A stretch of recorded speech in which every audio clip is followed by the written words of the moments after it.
Alright,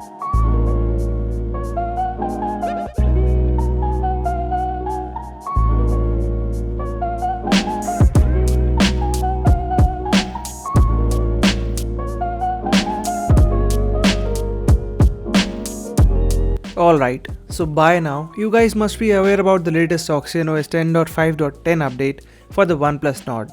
And if you guys missed out on the changes it brings to this device, well, you can watch the last video I dropped about that, and I'll leave a card to that at the end of this video. So in this video, let's have a look at what issues still remain on this device and what have been fixed after this update. And more importantly, should you update to this version or not? Okay, I'll start with the issues that have been fixed with this one. And the first one would be that Bluetooth disconnection bug, which was the most irritating one since almost day one for most of you. And though that wasn't the case for me, but most of you were having the same. So I hope this update will really fix it for you, and I did test it with third party and OnePlus earphones too. So it was fine for me, and I've been on this update since quite some time now. Also with 2.4 GHz Wi-Fi, some of you are still facing issues, and that is not the case with my unit, as even I have been using 2.4 GHz one only, and there were no disconnections in all this time, even with Bluetooth earphones connected, yes. So in case you are facing it even now, I would suggest you to tweak Wi-Fi settings and try again. And talking about the performance, well, the device has been snappy in all this time, and there were no stutters as such. I found the performance to be similar to what we had before, and I also saw less glitches when the battery is too low, say around 5%, and in past the device used to glitch a bit for me, which is not the case now. And the battery life has also been good so far.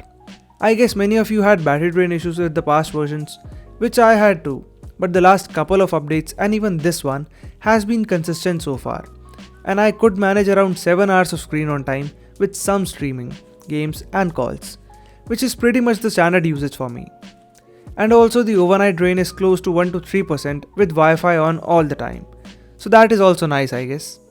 Now coming to the issues that are still there even after all this time, and that are coming with us in 2021. First one is this mobile data disconnection issue with games like Free Fire and Among Us. So I've been facing this for sure, and though it is quite less than before, it does happen from time to time. And I ditched my Wi-Fi for like mobile data to be sure about it. And definitely the issue is still there, and if I find a fix somehow, I'll let you guys know for sure.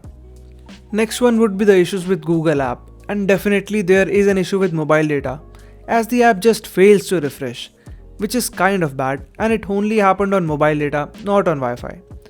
And this one has also been there since quite some time now. And no, clearing the app data won't help. So yeah, that is also a common issue that you guys told me.